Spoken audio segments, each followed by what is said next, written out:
দেখেন এটা রাজনীতিতে অভিজ্ঞ, তারপরে তার রাজনীতিতে বিভিন্ন সময়ে তার কর্মকাণ্ড, তার আপনার দেশ পরিচালনার অভিজ্ঞতা সব কিছুই কিন্তু বিবেচনা করেছে।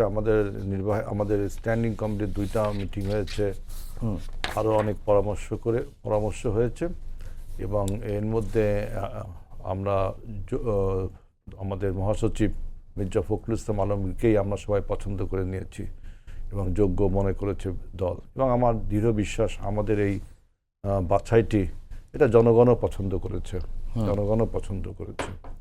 ঠিক কোনো একটি একক কৃতিত্বের জন্য যে এসছেন তা না, অনেকগুলো কৃতিত্ব পূর্ণ কাজ এবং অনেক অভিজ্ঞতা তার রয়েছে। এই জন্য তিনি এতদিন দলকে তিনি নেতৃত্ব দিয়েছেন। গত প্রায় 17 বছরই তিনি, 10 বছর হবে,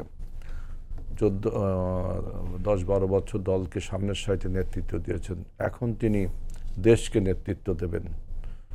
এতদিন দলকে নেতৃত্ব দিয়েছেন, এখন দেশকে নেতৃত্ব দেবেন। সুতরাং আমাদের একটা বিশ্বাস আছে যে ফখরুল ইসলাম আলমগীর রাজনীতিতে একজন নিপাট রাজনীতিবিদ, ভদ্র মানুষ, জ্ঞানী মানুষ এবং খুব ডাইনামিক তার কাজে। দেখেন আমাদের এই দলকে তিনি, তার নেতৃত্বেই কিন্তু তিনি যখন মহাসচিব ছিলেন সেই সময় কিন্তু আমাদের দল একটা গণ অভ্যুত্থান সম্পন্ন করেছে।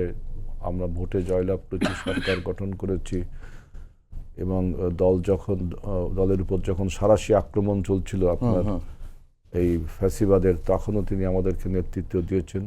সব মিলিয়ে আমার দৃঢ় বিশ্বাস দেশকেও তিনি যে কোনো সংকট মোকাবেলায় তিনি সামনে এসে নেতৃত্ব দিতে পারবেন এবং এই সাংবিধানিক পদটিকে তিনি মর্যাদাপূর্ণ করে তুলবেন যে তিনি এখন আর দলের নেতা নেই, তিনি এখন সারা দেশের জনগণের নেতা। সেই জায়গাটাই বিএনপি আশা করে যে তিনি সেখানেও তার দক্ষতা দেখাবেন।